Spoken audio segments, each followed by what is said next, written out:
Okay, screen കാണാൻ പറ്റുന്നില്ലേ? ഇല്ലേ?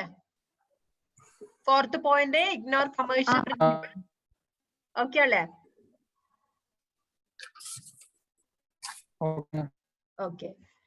ദെൻ ഇഗ്നോർ കമേഴ്ഷ്യൽ പ്രിൻസിപ്പിൾ എന്ന് പറഞ്ഞാല് നമ്മളെ സാധാരണ കേസിൽ നമ്മളെ ബിസിനസിന്റെ മെയിൻ മോട്ടോ എന്ന് പറയുന്നത് പ്രോഫിറ്റ് മാക്സിമൈസേഷൻ ആണെന്ന് പറയുന്നുണ്ട്. പക്ഷെ ഇവിടെ പ്രോഫിറ്റ് ഒന്നും അല്ല. ഇവർക്ക് എന്താണ് പ്രോഫിറ്റ് ആയാലും ലോസ് ആയാലും ഒന്നും ഒരു എന്താ പറയാ ഒരു പ്രശ്നമേ അല്ല. അതുകൊണ്ട് തന്നെ സാധാരണയുള്ള കേസില് കമേഴ്ഷ്യൽ പ്രിൻസിപ്പിൾ എന്ന് പറഞ്ഞാല് ഫേസ് ഹെൽത്തി കോമ്പറ്റീഷൻ അല്ലെ. നമ്മളെ ബിസിനസ്സസ് എന്താ പറയാ നല്ല രീതിയിൽ പെർഫോം ചെയ്യണമെങ്കിൽ ഹെൽത്തി കോമ്പറ്റീഷൻ ഉണ്ടാവണം. അപ്പൊ കോമ്പറ്റീഷനിൽ ഉണ്ടാവുമ്പോഴാണ് നമ്മളെ ഒരു ബിസിനസ് കമേഴ്ഷ്യൽ പ്രിൻസിപ്പിൾ എന്ന് പറയാം. അതായത് പ്രോഫിറ്റ് കോമ്പറ്റീഷൻ നന്നായിട്ട് ഫേസ് ചെയ്യുമ്പോൾ നമുക്ക് റിസ്ക് ഫേസ് ചെയ്യേണ്ടി വരും. കോമ്പറ്റീഷൻ നന്നായിട്ട് ഉണ്ടാവുമ്പോൾ റിസ്ക് ഉണ്ട് എന്നാണ് മീനിങ്. റിസ്ക് ഫേസ് ചെയ്യാൻ തയ്യാറാണെങ്കിൽ ആ ഒരു ഓണ്ടർപ്രണർക്ക് പ്രോഫിറ്റും കിട്ടും. പക്ഷെ ഇവിടെ പ്രോഫിറ്റിനൊന്നും യാതൊരു ഇമ്പോർട്ടൻസും ഇല്ല. പ്രോഫിറ്റ് കിട്ടിയാലും ഇല്ലെങ്കിലെല്ലാം ഒന്നും പ്രശ്നമേ ഇല്ല. കാരണം ഇവര് ഗവൺമെന്റ് കൊടുക്കുന്ന സാലറി ആണ്. പ്രോഫിറ്റ് ആയാലും ലോസ് ആയാലും ഇവർക്ക് എന്തായാലും ഗവൺമെന്റ് സാലറി കാര്യങ്ങളൊക്കെ പ്രൊവൈഡ് ചെയ്യുന്നുണ്ട്. അതുകൊണ്ട് തന്നെ ഇവിടെ കമേഴ്ഷ്യൽ ബിസിനസിന്റെ പ്രിൻസിപ്പിൾ ഇവര് മൈൻഡ് ചെയ്യുന്നില്ല. ഇവര് അതൊരു എന്താ പറയാതെ അവോയ്ഡ് ചെയ്യുന്ന രീതിയിലാണ് ചെയ്യാനുള്ള പോസിബിലിറ്റി ഉണ്ട്. കാരണം ഇവർക്ക് പ്രോഫിറ്റ് വേണമെന്നൊന്നും നിർബന്ധമൊന്നുമില്ല. ഇപ്പൊ നമ്മൾ ഖാദി എന്ന് പറയുന്ന ഒരു ഹാൻഡ്ലൂം കോർപ്പറേഷൻ പബ്ലിക് കമ്പനിയാണ്. ഹാൻഡ്ലൂം കോർപ്പറേഷനിൽ വരുന്ന ഇപ്പൊ നമ്മൾ ഹാൻഡ്ലൂം കോർപ്പറേഷന്റെ കേസില് അവിടെ എന്താ പറയാ ഒരു സെയിൽസോ കാര്യങ്ങളോ ഒന്നും തന്നെ ഇല്ല. ശരിക്കും ഒരു വൈൻഡിങ് അപ്പിന്റെ സ്റ്റേജിലേക്ക് ഗവൺമെന്റിന്റെ കൺട്രോളിലുള്ള ഒരു സ്ഥാപനം എന്ന് മാത്രം ഗവൺമെന്റ് ഇപ്പൊ ശരിക്കും ആ സ്ഥാപനത്തിന് യാതൊരു എന്താ പറയാ ഒരു കൺസിഡറേഷൻ കൊടുക്കുന്നില്ല. അവിടെ കുറെ ആൾക്കാർ ഇങ്ങനെ വർക്ക് ചെയ്യുന്നെന്ന് മാത്രം. അവർക്ക് ഒരു കമേഴ്ഷ്യൽ പ്രിൻസിപ്പിൾ ഒന്നും തന്നെ ഇല്ല. പ്രോഫിറ്റ് ആയാലും പ്രശ്നമില്ല, ലോസ് ആയാലും പ്രശ്നമില്ല. പക്ഷെ അതൊരു വൈൻഡിങ് അപ്പിന്റെ സ്റ്റേജിലേക്കാണ് ഇപ്പം പോകുന്നത്. അപ്പൊ ഈ പറയുന്ന പബ്ലിക് കോർപ്പറേഷൻ ഒന്നും തന്നെ എന്താണ് കമേഴ്ഷ്യൽ പ്രിൻസിപ്പിൾസ് ഫോളോ ചെയ്യുന്നില്ല. അത് അവോയ്ഡ് ചെയ്യുന്നു. കമേഴ്ഷ്യൽ പ്രിൻസിപ്പിൾ ഇഗ്നോർ ചെയ്യാണ് ചെയ്യുന്നത്. കമേഴ്ഷ്യൽ പ്രിൻസിപ്പിൾ എന്താണെന്നുള്ളത് ഉണ്ടാവും. പ്രോഫിറ്റ് മോട്ടീവ്, അതായത് റിസ്ക് ഫേസ് ചെയ്യണം, അതൊക്കെയാണ് കമേഴ്ഷ്യൽ പ്രിൻസിപ്പിൾ.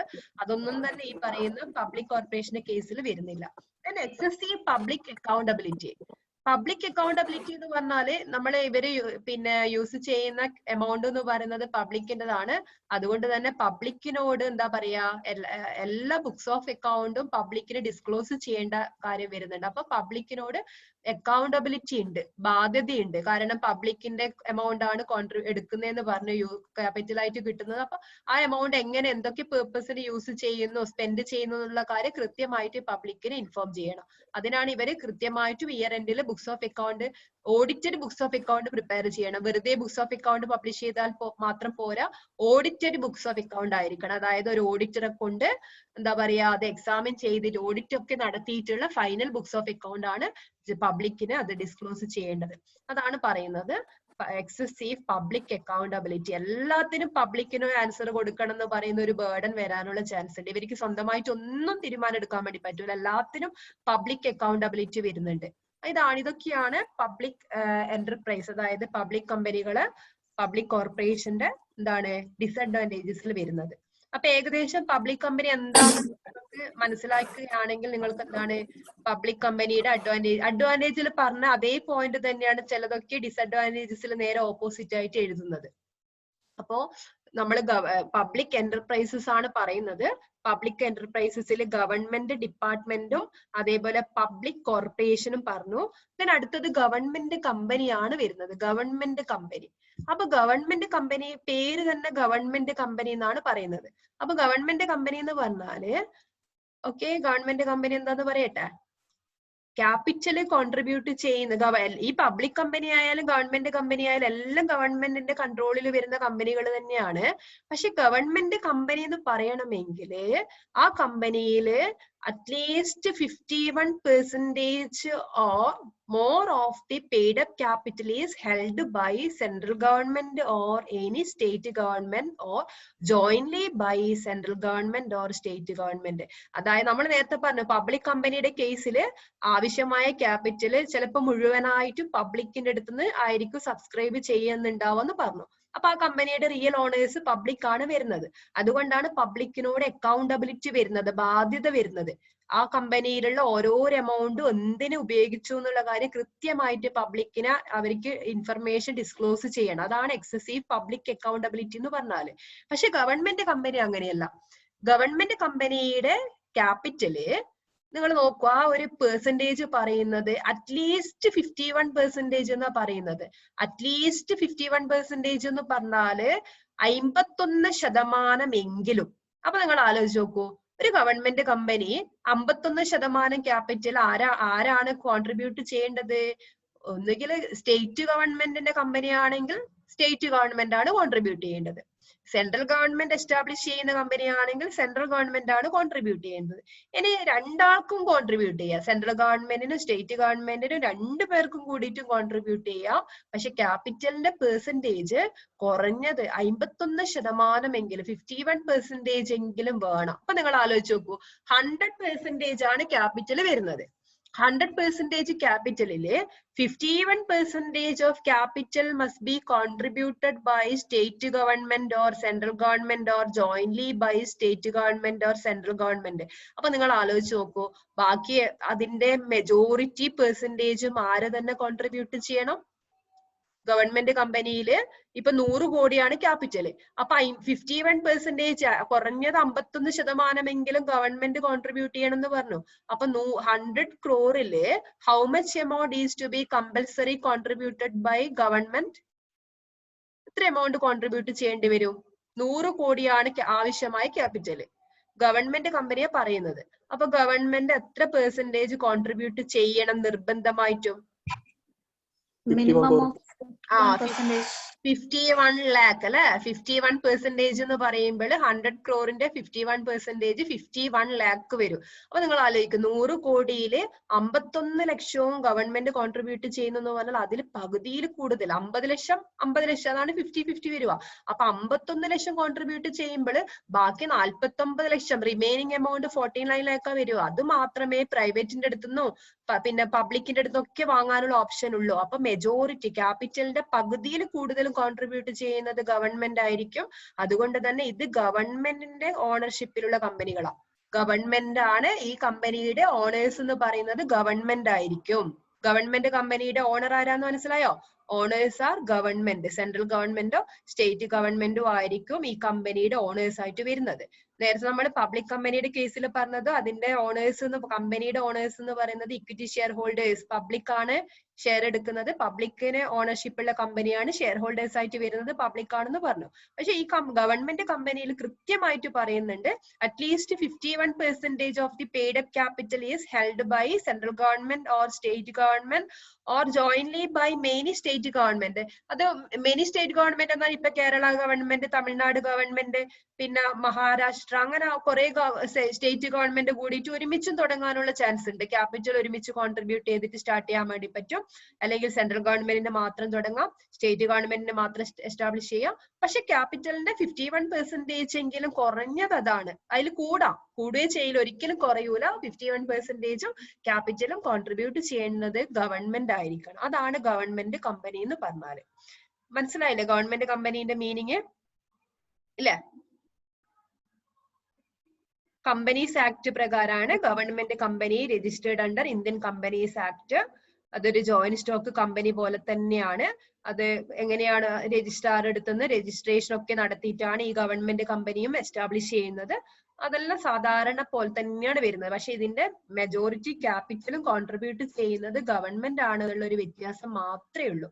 ഇനി ഇതിന്റെ റീസൺ, ഗവൺമെന്റ് കമ്പനി എസ്റ്റാബ്ലിഷ് ചെയ്യാനുള്ള റീസൺ എന്തൊക്കെയാണെന്നുള്ള ഇവിടെ പറയുന്നുണ്ട്. പബ്ലിക് ഇൻട്രസ്റ്റ്, അതായത് പബ്ലിക് എന്റർപ്രൈസ് ആകുമ്പോള് ശരിക്കും എന്താ പറയാ അൺപ്രോഫിറ്റബിൾ ആയിരിക്കും അല്ലെ. ഫിനാൻഷ്യൽ ക്രൈസിസ് ഉണ്ട്, പിന്നെ അതേപോലെ തന്നെ എന്താ പറയാ പ്രോഫിറ്റ് ഒന്നല്ല മെയിൻ ആയിട്ടുള്ള എയിം വരുന്നത്.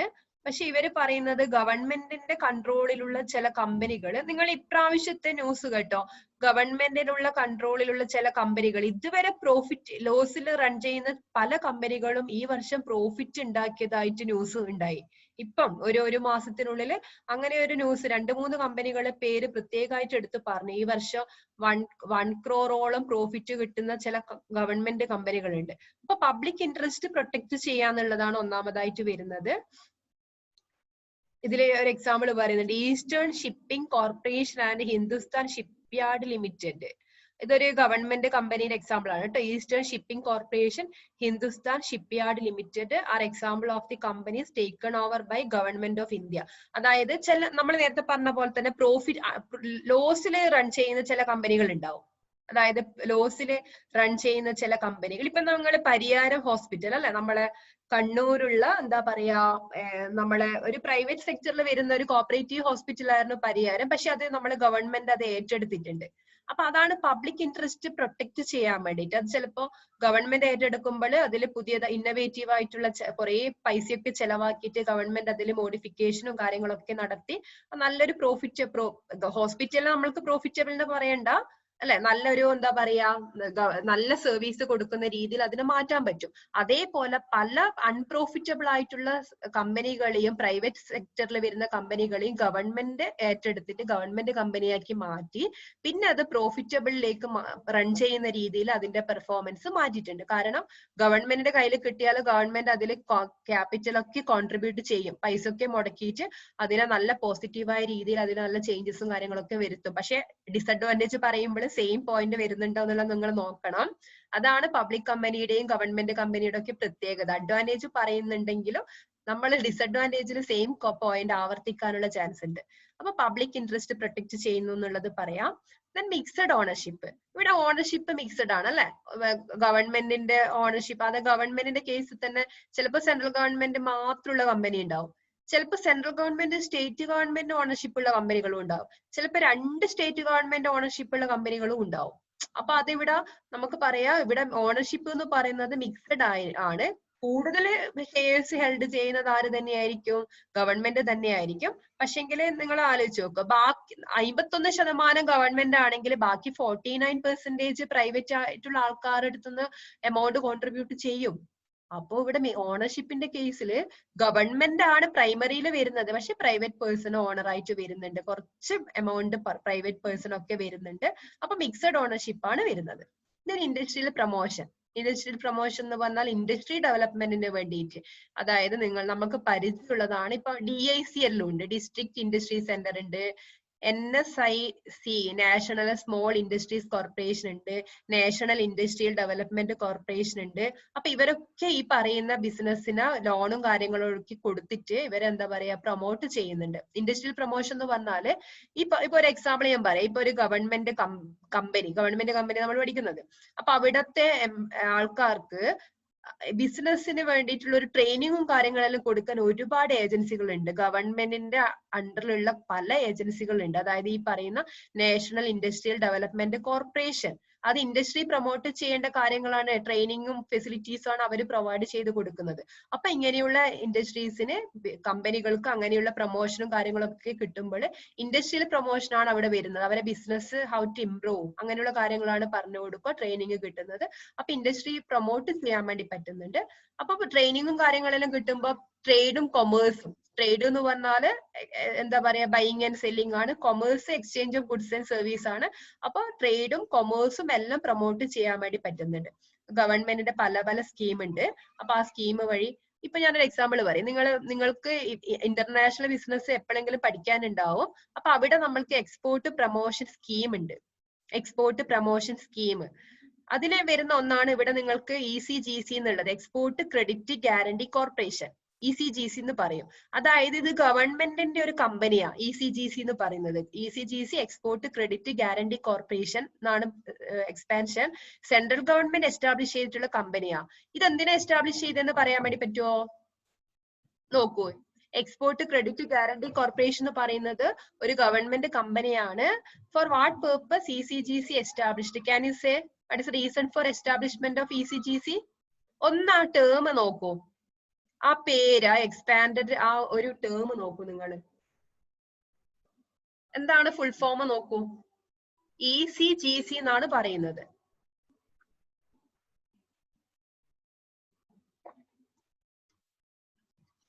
ആ ഒരു ടേമിന്റെ അകത്ത് നിങ്ങൾക്ക് എന്തെങ്കിലും മീനിങ് ഡെവലപ്പ് ചെയ്യാൻ വേണ്ടി പറ്റുന്നുണ്ടോ? ശ്രദ്ധിച്ചു നോക്കൂ. എക്സ്പോർട്ട്, ഇതാണ് ടേം ഞാൻ പറഞ്ഞത്. ഇതാ ഈ ഒരു ടേം എക്സ്പോർട്ട് ECGC എന്ന് പറയാം. Export credit and guarantee corporation. എന്താണത്? ക്രെഡിറ്റ് ഫെസിലിറ്റി അവൈലബിൾ ആക്കുന്നത്. ഓക്കെ, ആർക്കാണ് ക്രെഡിറ്റ് ഫെസിലിറ്റി കൊടുക്കുക? എക്സ്പോർട്ടേഴ്സിന്. എക്സ്പോർട്ടേഴ്സിന് ക്രെഡിറ്റ് ഫെസിലിറ്റി കൊടുക്കുന്നു. ദെൻ ഗ്യാരണ്ടി കോർപ്പറേഷൻ എന്ന് പറഞ്ഞാൽ എന്താ? ഗ്യാരണ്ടി അവരുടെ പ്രൊഡക്ട്സിന് ഗ്യാരണ്ടി പ്രൊവൈഡ് ചെയ്യുന്നതായിരിക്കും മേ ബി. അല്ല, പ്രൊഡക്റ്റിനുള്ള ഗ്യാരണ്ടി അല്ല. Okay, very good. എന്നാലും പകുതി പോർഷൻ കൃത്യമായിട്ട് പറഞ്ഞു. ECGC എന്ന് പറയുന്നത് എന്താ പറയാ, നമ്മളെ സെൻട്രൽ ഗവൺമെന്റില് പ്രൈം മിനിസ്റ്റർ എന്താ കൊമേഴ്സ് ആൻഡ് ഇൻഡസ്ട്രി ഡിപ്പാർട്ട്മെന്റിൽ വരുന്ന ഒരു കമ്പനിയാണ്. ഇത് ഗവൺമെന്റ് കമ്പനിയാണ്. 100% ഓൺ ചെയ്യുന്നത് ഗവൺമെന്റ് ആണ്. നേരത്തെ പറഞ്ഞതുപോലെ പിന്നെ പ്രൈവറ്റ് ഇല്ല കേട്ടോ, ഫുള്ളും ഗവൺമെന്റിന്റെ അണ്ടറിൽ വരുന്ന ഒരു company export credit guarantee corporation, ECGC.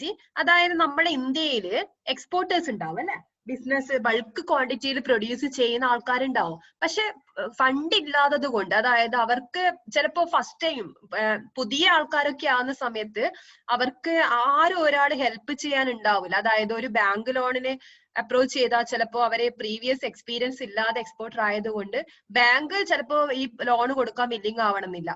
അതേപോലെ അവരെ പ്രൊട്ടക്ട് ചെയ്യാൻ, അവരെ എക്സ്പോർട്ടിന് ഹെൽപ്പ് ചെയ്യാൻ വേണ്ടിയിട്ട് ആരും തന്നെ ഇല്ല. അപ്പോ അങ്ങനെയുള്ള ഒരു സിറ്റുവേഷൻ ഒഴിവാക്കാൻ വേണ്ടിയിട്ട് നമ്മളെ ഗവൺമെന്റ് എസ്റ്റാബ്ലിഷ് ചെയ്തിട്ടുള്ള ഒരു കമ്പനിയാണ് എക്സ്പോർട്ട് ക്രെഡിറ്റ് ഗ്യാരണ്ടി കോർപ്പറേഷൻ. അപ്പൊ പേരിലുള്ളത് പോലെ തന്നെ ഈ കമ്പനി എന്താ ചെയ്യുന്നതെന്ന് വെച്ചാല് they give financial support to exporters. അതായത് അവരെന്ത് ചെയ്യണം, ഇന്ത്യയിൽ സെയിൽ ചെയ്യല്ല വേണ്ടത്. അപ്പൊ ഈ ഫോറിൻ കൺട്രിയിലൊക്കെ എക്സ്പോർട്ട് ചെയ്താലേ നമ്മൾക്ക് ഫോറിൻ കറൻസി ഏൺ ചെയ്യാൻ പറ്റത്തുള്ളൂ. അപ്പൊ ഇവരെന്ത് ചെയ്യും, ഈ കമ്പനി എക്സ്പോർട്ടേഴ്സിന് ആവശ്യമായിട്ടുള്ള ബാങ്ക് ലോണും കാര്യങ്ങളൊക്കെ അറേഞ്ച് ചെയ്ത് കൊടുക്കും. എക്സിം ബാങ്ക് ഒക്കെ ഉണ്ട്, എക്സ്പോർട്ട് ഇമ്പോർട്ട് ബാങ്ക് ഒക്കെ ഉണ്ട്. അതിന്റെ ഒക്കെ ബ്രാഞ്ചസിന്റെ അതിന്റെ അകത്തൊക്കെ എന്താണ് എക്സ്പോർട്ടേഴ്സിന് ആവശ്യമായിട്ടുള്ള ഫിനാൻഷ്യൽ അസിസ്റ്റൻസ് പ്രൊവൈഡ് ചെയ്യും. കൂടാതെ എക്സ്പോർട്ടേഴ്സിന് ആവശ്യമായിട്ടുള്ള ഇൻസ്ട്രക്ഷൻസ് കൊടുക്കും. ഏതൊക്കെ കൺട്രിയിലേക്കാണ് എക്സ്പോർട്ട് ചെയ്യാൻ നല്ലത്, അങ്ങനെയുള്ള ട്രെയിനിങ് ഫെസിലിറ്റി പ്രൊവൈഡ് ചെയ്യും. ECGCയുടെ കാര്യങ്ങളാണ് പറയുന്നത്. ട്രെയിനിങ് ഫെസിലിറ്റി കൊടുക്കും, ഫിനാൻഷ്യൽ സപ്പോർട്ട് കൊടുക്കും. ഇനി ഗ്യാരണ്ടി എന്താന്നുള്ളത്, ഗ്യാരണ്ടി എന്ന് പറയുമ്പോൾ ചിലപ്പോ ഇവർക്ക് റോ മെറ്റീരിയൽ കാര്യങ്ങളൊക്കെ കടായിട്ട് വാങ്ങേണ്ടി വരും, ഇമ്പോർട്ട് ചെയ്യേണ്ടി വരും. അപ്പൊ ഇമ്പോർട്ട് ചെയ്യുന്ന സമയത്ത് പൈസ കൊടുക്കണം അല്ലെ. അപ്പൊ ഈ എക്സ്പോർട്ടർക്ക് ശ്രദ്ധിക്കുക, എന്താണ് ഗ്യാരണ്ടി എന്ന് പറഞ്ഞത് പറഞ്ഞുതരാം. അതായത് എക്സ്പോർട്ടേഴ്സിന് ഇപ്പം എക്സ്പോർട്ട് ചെയ്യേണ്ടത്. അപ്പൊ അത് പ്രൊഡക്റ്റ് പ്രൊഡ്യൂസ് ചെയ്യേണ്ട raw material they want to import from some other country. അപ്പൊ ഇമ്പോർട്ട് ചെയ്യുന്ന സമയത്ത് അവർ പൈസ കൊടുക്കണം, ഈ എക്സ്പോർട്ടർ പൈസ കൊടുക്കണം. പക്ഷെ അവർക്ക് എന്താണ് സഫീഷ്യന്റ് എമൗണ്ട് ഓഫ് ക്യാഷ് ഇല്ല, പൈസ കൊടുക്കാൻ ആവശ്യമായിട്ടുള്ള ക്യാഷ് ഇല്ല. അപ്പൊ അങ്ങനെയുള്ള സമയത്ത് ഇമ്പോർട്ട് ചെയ്യുന്ന കൺട്രിയിലുള്ള ആൾക്കാരുണ്ടാവും, സപ്ലയേഴ്സ് ഉണ്ടാവും. സപ്ലയേഴ്സിന് ഈ ECGC ഗ്യാരണ്ടി പ്രൊവൈഡ് ചെയ്യും. അതായത് ഗ്യാരണ്ടി എന്ന് പറഞ്ഞാൽ ഒരു ലെറ്റർ ഓഫ് ക്രെഡിറ്റ് പോലെ. ഇന്ത്യയിലുള്ള ആൾക്കാരായിരിക്കും എക്സ്പോർട്ടർ ആയിട്ട് വരുന്നത്. അപ്പൊ അവർക്കൊരു ക്രെഡിറ്റ് ഗ്യാരണ്ടി, അത് ഇത്രയേ ഉള്ളൂ. ഈ എക്സ്പോർട്ടർക്ക് വേണ്ടിയിട്ട് ഒരു ഗ്യാരണ്ടി, ഒരു letter of credit ECGC provide ചെയ്യും. ലെറ്റർ ഓഫ് ക്രെഡിറ്റ് എന്ന് പറഞ്ഞാൽ ഇത്രയേ ഉള്ളൂ, ഈ ഇന്ത്യയിലുള്ള എക്സ്പോർട്ടർ ഇന്ന ദിവസത്തിനുള്ളിൽ പൈസ തരൂ. ഒരു ECGC എന്ന് പറയുന്ന ഒരു ഗവൺമെന്റ് ഓൺ ചെയ്യുന്ന ഒരു കമ്പനിയാ. അപ്പൊ ഒരു ഇന്ത്യയിലുള്ള ഒരു എക്സ്പോർട്ടർക്ക് വേണ്ടിയിട്ട് ഇന്ത്യയിലുള്ള ഒരു ഫേമസ് ആയിട്ടുള്ള കമ്പനി തന്നെ ഗ്യാരണ്ടി കൊടുക്കുമ്പോൾ ഇമ്പോർട്ടർക്ക് നോ ഡൗട്ട് പൈസ കിട്ടുന്നുള്ള ഒരു ഉറപ്പ് എന്തായാലും ഇമ്പോർട്ടർക്ക് ഉണ്ടാവും. അപ്പൊ പൈസ ഇല്ലെങ്കിൽ കൂടി ഇന്ത്യയിലുള്ള എക്സ്പോർട്ടേഴ്സിനെ പ്രൊട്ടക്ട് ചെയ്യാൻ വേണ്ടിയിട്ട് അവർക്ക് ഗ്യാരണ്ടി കാര്യങ്ങളൊക്കെ ECGC പ്രൊവൈഡ് ചെയ്യുന്നുണ്ട്. അപ്പൊ അങ്ങനെ ട്രേഡ് അല്ലെങ്കിൽ കൊമേഴ്സ് പ്രൊമോട്ട് ചെയ്യുന്നതിൽ ഈ ഗവൺമെന്റ് കമ്പനികൾ എന്താ പറയാ, ഒരു ഗവൺമെന്റ് കമ്പനികൾക്ക് ഇമ്പോർട്ടന്റ് ആയിട്ടുള്ള ഒരു പൊസിഷൻ ഉണ്ട്. അതാണ് promotion of trade or commerce എന്ന്. ECGC നിങ്ങൾക്ക് IB എന്ന് പറയുന്ന ഒരു ടോപ്പിക് ഉണ്ടെങ്കിൽ, ഇന്റർനാഷണൽ ബിസിനസ് നിങ്ങൾക്ക് ഏതെങ്കിലും ഇയറിൽ പഠിക്കാനുണ്ടെങ്കിൽ you should study ECGC at that time. Compulsory ആയിട്ട് നിങ്ങൾ പഠിക്കും കേട്ടോ. അപ്പൊ ECGC ജസ്റ്റ് ഞാൻ ഇവിടെ കണ്ടപ്പോൾ പറഞ്ഞേ ഉള്ളൂ. ദെൻ ലാക്ക് ഓഫ് ഇൻസെന്റീവ്, അടുത്തൊരു പോയിന്റ് ആണ് ലാക്ക് ഓഫ് ഇൻസെന്റീവ് എന്ന് പറഞ്ഞാൽ എന്താണ് ഇൻസെന്റീവ് എന്ന് പറയുക. ലാക്ക് ഓഫ് ഇൻസെന്റീവ് എന്ന് പറഞ്ഞാല് ഇവർക്ക് ഇൻസെന്റീവ് എന്ന് പറഞ്ഞാൽ പ്രോഫിറ്റാ. നമ്മളിപ്പോ റിസ്ക് കൂടുതൽ എടുക്കുന്തോറും കൂടുതൽ പ്രോഫിറ്റ് കിട്ടുവാണെങ്കിൽ നമ്മൾക്കത് ഇൻസെന്റീവ് ആണല്ലേ. ഒരു ഓണ്ടർപ്രണറെ സംബന്ധിച്ച് അതാണ് ഇൻസെന്റീവ് ആയിട്ട് വരുന്നത്. പക്ഷെ ഇവിടെ പ്രോഫിറ്റ് മോട്ടീവ് ഒന്നും തന്നെ ഇല്ല. പ്രോഫിറ്റ് മോട്ടീവ് ഇവർ എയിം എന്ന് പറയുന്നത് ഗവൺമെന്റ് കമ്പനികളൊക്കെ എയിം എന്തായിരിക്കും, സർവീസ് മോട്ടീവ് ആണ് വരുന്നത്, അല്ലെങ്കിൽ എന്താണ് ഡെവലപ്മെന്റ് ഓഫ് സൊസൈറ്റിയാ വരുന്നത്. അതുകൊണ്ട് തന്നെ ഇവർക്ക് ഒരു പ്രോഫിറ്റ് കൂടുതൽ കിട്ടിയാൽ പ്രോഫിറ്റ് കൂടുതൽ ഡിവൈഡ് ചെയ്തെടുക്കുക, അങ്ങനെയുള്ള ഒരു കാര്യം ഒന്നും തന്നെ ഇല്ല. അതുകൊണ്ട് തന്നെ ഇൻസെന്റീവ് കുറവാണ് നമ്മൾ ഗവൺമെന്റ് കമ്പനികളിൽ മെയിൻ ആയിട്ട് കണ്ടുവരുന്നത്. അപ്പൊ ഇതൊക്കെയാണ് ഗവൺമെന്റ് കമ്പനിയിലെ ഫീച്ചേഴ്സ്, അഡ്വാൻറ്റേജസ് പറഞ്ഞത്. ഗവൺമെന്റ് കമ്പനിയിലുള്ള എന്താ പറഞ്ഞ നമ്മള് ഗവൺമെന്റ് കമ്പനികളെ എസ്റ്റാബ്ലിഷ് ചെയ്യാനുള്ള റീസൺസ് ആണ് പറഞ്ഞത്. ദെൻ ഫീച്ചേഴ്സ് നമ്മൾക്ക് നേരത്തെ പറഞ്ഞ ഫീച്ചേഴ്സ് തന്നെയാണ് കൂടുതലായിട്ട് വരുന്നത്. Created under Indian companies act. Government companies are created under Companies Act 1956 or company as per Companies Act 2013 അല്ലെ. Companies Act വരുന്നത് 1956 ആണ്. Companies Act 1956 പ്രകാരം അല്ലെങ്കിൽ എന്താണ് Companies Act 2013 പ്രകാരം ഒക്കെ തന്നെയാണ് ഗവൺമെന്റ് കമ്പനികൾ ക്രിയേറ്റ് ചെയ്യുന്നത്. Then it is a corporate body. നമ്മൾ ഓൾറെഡി പറഞ്ഞിട്ടുണ്ട്. ഗവൺമെന്റ് പബ്ലിക് കമ്പനി നമ്മൾ പറഞ്ഞു കോർപ്പറേറ്റ് ബോഡി ആണെന്ന് പറഞ്ഞു, ആർട്ടിഫിഷ്യൽ പേഴ്സൺ ആണ്. Scope for private participation in the capital.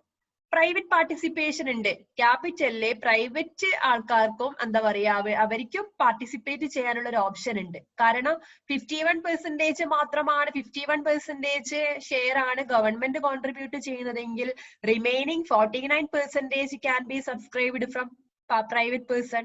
മനസ്സിലാവുന്നില്ലേ? ബാക്കി വരുന്ന ക്യാപിറ്റല് കോൺട്രിബ്യൂട്ട് ചെയ്യാൻ വേണ്ടിയിട്ട് പ്രൈവറ്റ് ആയിട്ടുള്ള ആൾക്കാർ, അത് എന്താ പറയാ പ്രോസ്പെക്ടസ് ഇഷ്യൂ ചെയ്തിട്ടൊന്നല്ല, പ്രൈവറ്റ് സെലക്ടഡ് പ്രൈവറ്റ് പേഴ്സൺ ആണ് അത് ഇഷ്യൂ ചെയ്യുന്നത്. അല്ലാതെ എല്ലാവർക്കും അല്ല, കുറച്ച് ആൾക്കാർക്ക് മാത്രം, പ്രൈവറ്റ് പേഴ്സണ് മാത്രം അതിൽ കോൺട്രിബ്യൂട്ട് ചെയ്യാനുള്ള റൈറ്റും കൂടിയുണ്ട്. അപ്പൊ അതാണ് സ്കോപ്പ് ഫോർ പ്രൈവറ്റ് പാർട്ടിസിപ്പേഷൻ എന്ന് പറഞ്ഞാല്. ഞാനൊരു എക്സാമ്പിൾ നിങ്ങൾക്ക് പറഞ്ഞുതരാം, നിങ്ങൾക്ക് മനസ്സിലാക്കാൻ വേണ്ടി ഒരു എക്സാമ്പിൾ പറഞ്ഞുതരാം.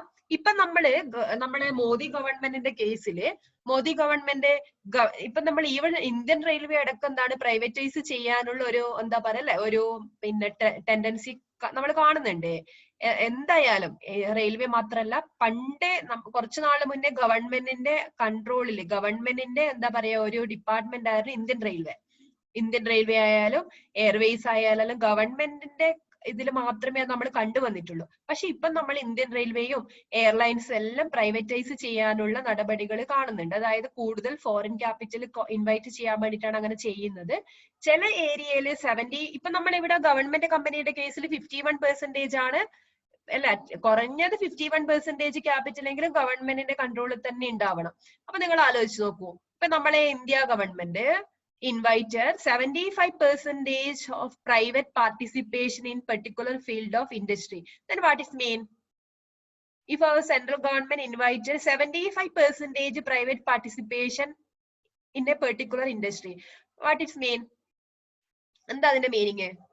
ഗവൺമെന്റിന്റെ കൺട്രോളിലുള്ള ഒരു ബിസിനസ്, അതിൽ ഗവൺമെന്റ് പുതിയതായിട്ടുള്ള ഒരു പോളിസിയിൽ ഗവൺമെന്റ് പറയുന്നു 75% പ്രൈവറ്റ് പാർട്ടിസിപ്പേഷൻ ഇൻവൈറ്റ് ചെയ്യുന്നുണ്ട്. അപ്പൊ അതെന്താ മീനിങ് വരിക?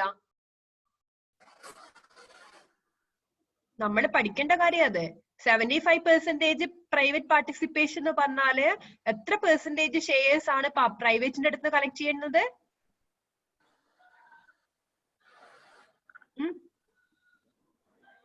നമ്മൾ ആലോചിച്ചിട്ട് പറയൂ. ചിലതില് 90% വരെ പ്രൈവറ്റ് പാർട്ടിസിപ്പേഷൻ ഇൻവൈറ്റ് ചെയ്യുന്നുണ്ട്. ഇപ്പോഴുള്ള സിറ്റുവേഷനില് 90%, 75% ഒക്കെ പ്രൈവറ്റ് പാർട്ടിസിപ്പേഷൻ ഇൻവൈറ്റ് ചെയ്യുന്നുണ്ട്. അങ്ങനെ പറഞ്ഞാൽ എന്താ?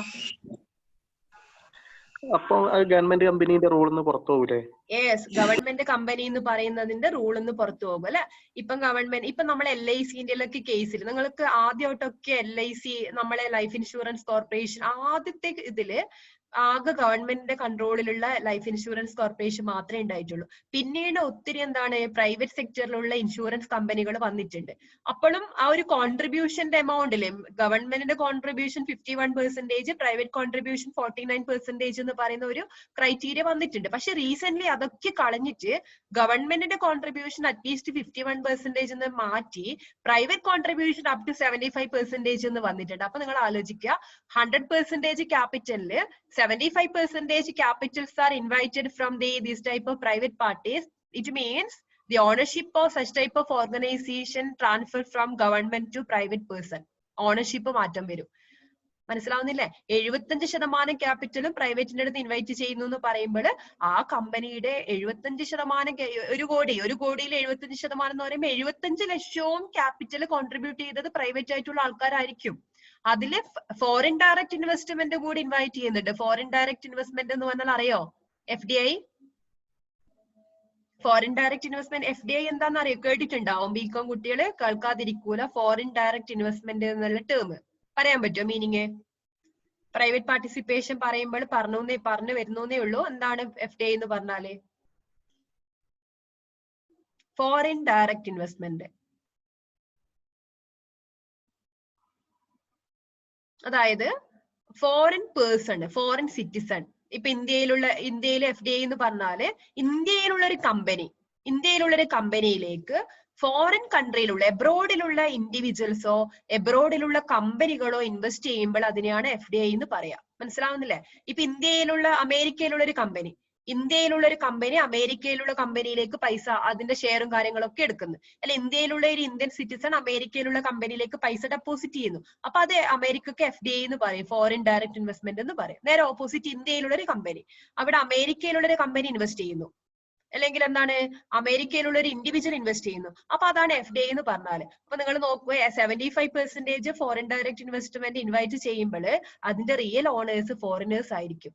അപ്പൊ നമ്മള് എങ്ങനെയാണോ ബിഫോർ ഇൻഡിപെൻഡൻസ് 1947 മുന്നേ എങ്ങനെയാണ് ഇന്ത്യയിലുള്ള എല്ലാ കമ്പനികളും ബ്രിട്ടീഷുകാർ അണ്ടറിലല്ലേ വന്നത്, അതേപോലെ കൂടുതൽ പ്രൈവറ്റ് പാർട്ടിസിപ്പേഷൻ ഗവൺമെന്റ് ഫീൽഡിലേക്ക് ഇൻവൈറ്റ് ചെയ്യുമ്പോൾ ഗവൺമെന്റിന് ആ ഒരു അതോറിറ്റി ഇല്ലാതാവും. പിന്നീട് ഇങ്ങനെയുള്ള ഫോറിൻ കൺട്രികളായിരിക്കും നമ്മളെ ഇന്ത്യയിലുള്ള പല കമ്പനികളുടെയും ഓണേഴ്സും കൺട്രോളും ഒക്കെ വരുന്നത്. അപ്പൊ എങ്ങനെയാണോ പണ്ട് ബ്രിട്ടീഷ് റൂളിലേക്ക് ഉണ്ടായത് അതേ ഒരു സിറ്റുവേഷനിലേക്ക് പോകും. പക്ഷെ ഗവൺമെന്റ് പറയുന്നത് കൂടുതൽ ഫോറിൻ ഡയറക്റ്റ് ഇൻവെസ്റ്റ് ചെയ്യാനുള്ള ഓപ്പർച്യൂണിറ്റി ഉണ്ട് എന്നാണ് പറഞ്ഞത്.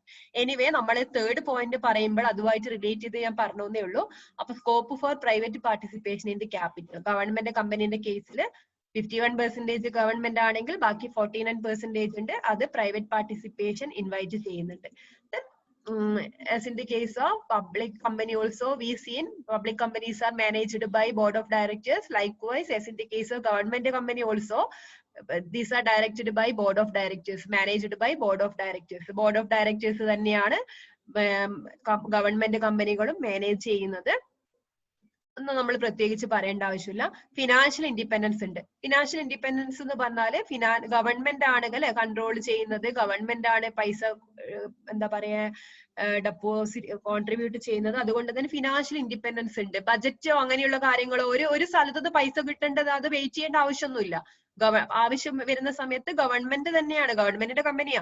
അപ്പൊ ഗവൺമെന്റിന് പൈസ എടുത്ത് ഈ കമ്പനിക്ക് വേണ്ടിയിട്ട് സ്പെൻഡ് ചെയ്യാനുള്ള ഓപ്ഷനും കാര്യങ്ങളൊക്കെ ഉണ്ട്. അതാണ് ഫിനാൻഷ്യൽ ഇൻഡിപെൻഡൻസ് എന്ന് പറഞ്ഞാല്. പക്ഷെ അതെല്ലാം അക്കൗണ്ടബിലിറ്റി ഉണ്ട് എന്നുള്ള കാര്യം ഓർമ്മിക്കണം. ഗവൺമെന്റിന്റെ ഫണ്ട് ആയാലും പബ്ലിക്കിന്റെ ഫണ്ട് ആയിരിക്കും. അപ്പൊ അതെല്ലാം അക്കൗണ്ടബിൾ ആണ്. ദെൻ ഇൻഡിപെൻഡന്റ് സ്റ്റാഫിംഗ്, നമ്മൾ നേരത്തെ പറഞ്ഞതുപോലെ തന്നെ ഈ ഗവൺമെന്റ് കമ്പനികളും എംപ്ലോയീസ് നോട്ട് സിവിൽ സെർവന്റ്, അവര് സിവിൽ സെർവന്റ് ഒന്നും അല്ല. ഓരോ കമ്പനികൾക്കും അതിൻ്റെതായിട്ടുള്ള റൂൾസും കാര്യങ്ങളൊക്കെ ഉണ്ടാവും. ആ കണ്ടീഷനും റൂൾസും ഒക്കെ വെച്ചിട്ടാണ് അതിലുള്ള എംപ്ലോയീസിനെ അപ്പോയിന്റ് ചെയ്യുന്നത്. അപ്പൊ എങ്ങനെ എംപ്ലോയീസിനെ അപ്പോയിന്റ് ചെയ്യണം എന്നുള്ള കാര്യങ്ങളൊക്കെ it's clearly mention in the article of association. എംപ്ലോയീസിന്റെ ക്വാളിഫിക്കേഷൻ, ഇപ്പൊ മാനേജർ ആണെങ്കിൽ മാനേജറുടെ ക്വാളിഫിക്കേഷൻ, അക്കൗണ്ടന്റിന്റെ ക്വാളിഫിക്കേഷൻ എന്തൊക്കെയാണെന്നുള്ളത് ആ പെർട്ടിക്കുലർ കമ്പനിയുടെ ആർട്ടിക്കിൾ ഓഫ് അസോസിയേഷനിൽ മെൻഷൻ ചെയ്യുന്നുണ്ട്. അപ്പൊ ആർട്ടിക്കിളിന് ആർട്ടിക്കിളിൽ ഫിറ്റ് ആവുന്ന എംപ്ലോയീസ് വന്നാൽ അങ്ങനെയുള്ള ആൾക്കാരെ സെലക്ട് ചെയ്യും. അതാണ് ഇൻഡിപെൻഡന്റ് സ്റ്റാഫിംഗ് എന്ന് പറയുന്നത്, അല്ലാതെ സിവിൽ സെർവന്റ് ഒന്നും തന്നെയല്ല. Then independent accounting and auditing system. നമ്മൾ ഗവൺമെന്റ് കമ്പനിയെ പഠിക്കുന്നത്, ഗവൺമെന്റ് കമ്പനികൾ എന്താണ്, this type of company has to maintain independent accounting system എന്തായാലും മെയിൻറ്റെയിൻ ചെയ്യണം. അക്കൗണ്ടിങ് സ്റ്റാൻഡേർഡ് ഫോളോ ചെയ്യണം. ഇന്ത്യൻ അക്കൗണ്ടിങ് സ്റ്റാൻഡേർഡ് ഇപ്പം എന്താണെന്നുള്ളത് അറിയായിരിക്കും. സ്റ്റാൻഡേർഡ് കീപ്പ് ചെയ്യണം. അതായത് എല്ലാ ഗവൺമെന്റ് കമ്പനികളും ഒരേപോലെ ബുക്സ് ഓഫ് അക്കൗണ്ട് പ്രിപ്പയർ ചെയ്യണം. ഒരു കമ്പനി ഒരു രീതിയിൽ, വേറൊരു കമ്പനി വേറെ രീതിയിൽ. അത് ഇന്ത്യൻ അക്കൗണ്ടിങ് സ്റ്റാൻഡേർഡ് ഫോളോ ചെയ്യുന്നതല്ല. അപ്പൊ അക്കൗണ്ടിങ് സ്റ്റാൻഡേർഡ് ഫോളോ ചെയ്യണം. ഇൻഡിപെൻഡന്റ് അക്കൗണ്ടിങ് സിസ്റ്റം വേണം, ഓഡിറ്റിംഗ് സിസ്റ്റം വേണം. അതിൽ ഞാൻ കഴിഞ്ഞ ക്ലാസ്സിൽ പറഞ്ഞിട്ടുണ്ട്.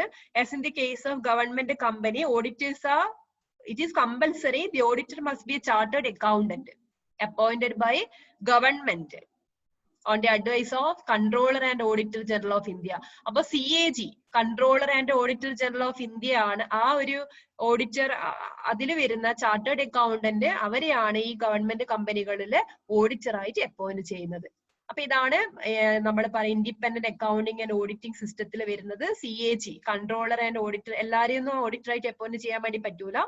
കൺട്രോളർ ആൻഡ് ഓഡിറ്റർ ജനറല് ആ ഒരു ക്വാളിഫിക്കേഷനിൽ ചാർട്ടേഡ് അക്കൗണ്ടൻസി പാസ്സായ മാത്രം പോരാ. അവിടെ കുറെ കണ്ടീഷൻസ് പറയുന്നുണ്ട്. 15 years എക്സ്പീരിയൻസ് എന്നൊക്കെ പറഞ്ഞിട്ട് അങ്ങനെ കുറെ കണ്ടീഷൻസ് പറയുന്നുണ്ട്. അപ്പൊ അതൊക്കെ മീറ്റ് ഉള്ള ഓഡിറ്റേഴ്സിനെയാണ് സാധാരണ ഗവൺമെന്റ് കമ്പനിയുടെ ഓഡിറ്റർ ആയിട്ട് അപ്പോയിന്റ് ചെയ്യുന്നത്. ദെൻ ആനുവൽ റിപ്പോർട്ട്, ഇയർലി എന്ത് ചെയ്യണം, ഇയർലി ഇവരെ റിപ്പോർട്ട് സബ്മിറ്റ് ചെയ്യണം. ഓഡിറ്റ് റിപ്പോർട്ട് ഇയർലി സബ്മിറ്റ് ചെയ്യണം. ഒരു ഇയറിലെ ഓഡിറ്റ് റിപ്പോർട്ട് സബ്മിറ്റ് ചെയ്തിട്ടില്ലെങ്കിൽ ഓഡിറ്റർക്ക് ലയബിലിറ്റി ഉണ്ടാകും. ഓഡിറ്റർക്ക് എന്താ പറയാ പണിഷ്മെന്റും കാര്യങ്ങളൊക്കെ നേരിടേണ്ടി വരും. അപ്പൊ അതാണ് ആനുവൽ റിപ്പോർട്ട് സബ്മിറ്റ് ചെയ്യണം എന്നുള്ളത് പറഞ്ഞു. അപ്പൊ ഗവൺമെന്റ് കമ്പനികൾ എന്താന്ന് ക്ലിയർ ആയോ? ഗവൺമെന്റ് കമ്പനി ഓക്കെ ആണോ? ഏകദേശം പബ്ലിക്കും ഗവൺമെന്റ് എല്ലാം സെയിം ആണ്. പക്ഷെ നിങ്ങൾ ഗവൺമെന്റിന്റെ കൺട്രോളിലുള്ളത് തന്നെയാണ് നമ്മൾ പഠിക്കുന്നത്. ക്യാപിറ്റൽ കോൺട്രിബ്യൂട്ട് ചെയ്യുന്നതിലൊക്കെയാണ് സാധാരണ വ്യത്യാസം വരുന്നത്. ഓക്കെ ആണോ?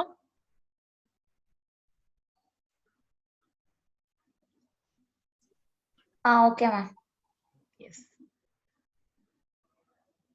ദെൻ നമ്മൾ ഇനി നമ്മൾക്കുള്ളത് ഇവിടെ പബ്ലിക് നോക്കാം എന്താണ് അടുത്ത ടോപ്പിക് എന്നുള്ളത്.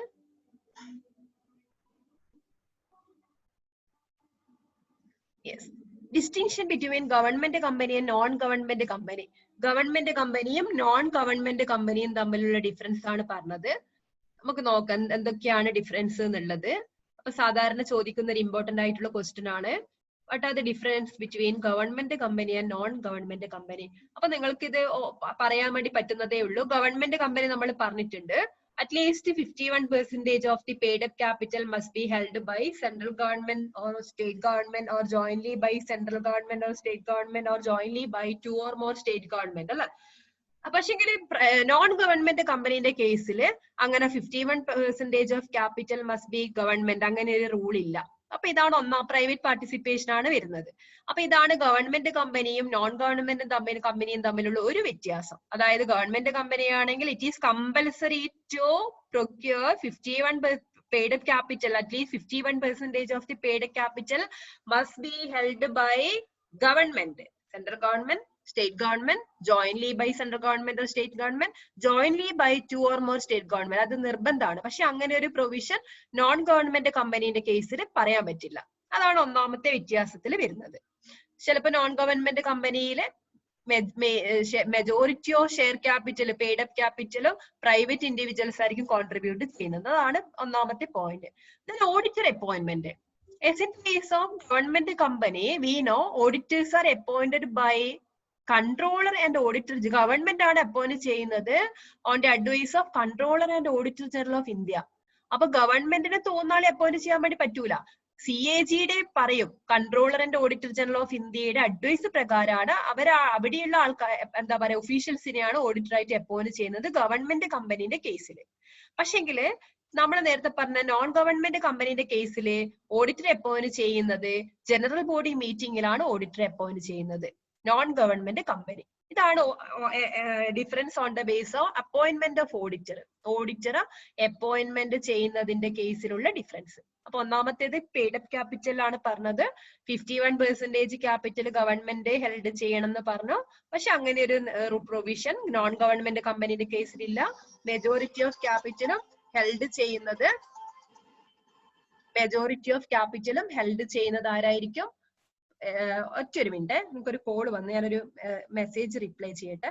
ഒറ്റൊരു മിനിറ്റ്, കോളേജിൽ നിന്ന് വിളിച്ചാണ് അതുകൊണ്ട്.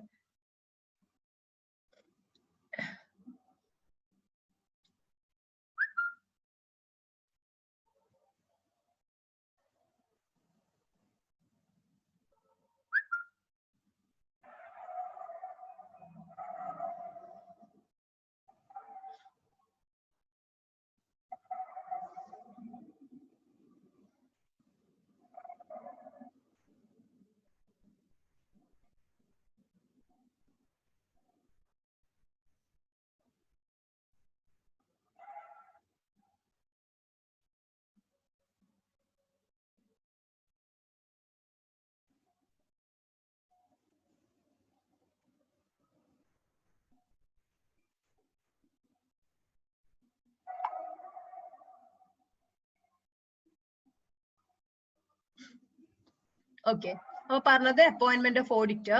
ഗവൺമെന്റ് കമ്പനിന്റെ കേസിൽ auditors are appointed by controller and auditor general of India അല്ലെ. പക്ഷെങ്കിൽ നോൺ ഗവൺമെന്റ് കമ്പനിയുടെ കേസിൽ auditors are appointed by company by the general body of the company. കമ്പനിയുടെ ജനറൽ ബോഡി മീറ്റിംഗിൽ കമ്പനി തന്നെയാണ് തീരുമാനിക്കുന്നത് ഓഡിറ്ററെ അപ്പോയിന്റ് ചെയ്യേണ്ട കാര്യങ്ങൾ. അതാണ് രണ്ടാമത്തെ difference. Then annual report.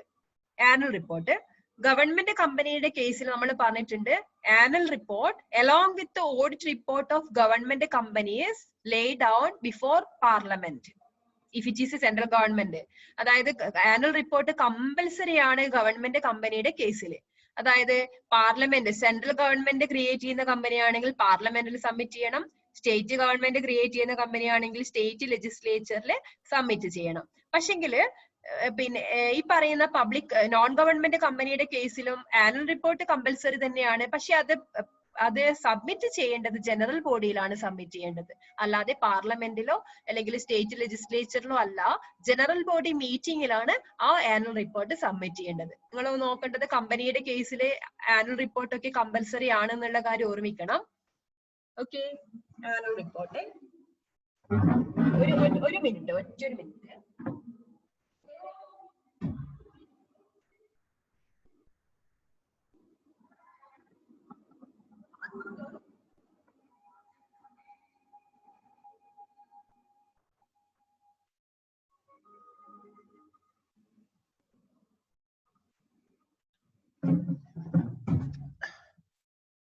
Okay, അപ്പൊ ആനുവൽ റിപ്പോർട്ട് പറഞ്ഞു. കൺഫ്യൂഷൻ വേറെ, രണ്ടാമത്തേല് ആനുവൽ റിപ്പോർട്ട് രണ്ടില് കമ്പൽസറി എന്ന് തന്നെയാ പറഞ്ഞത്.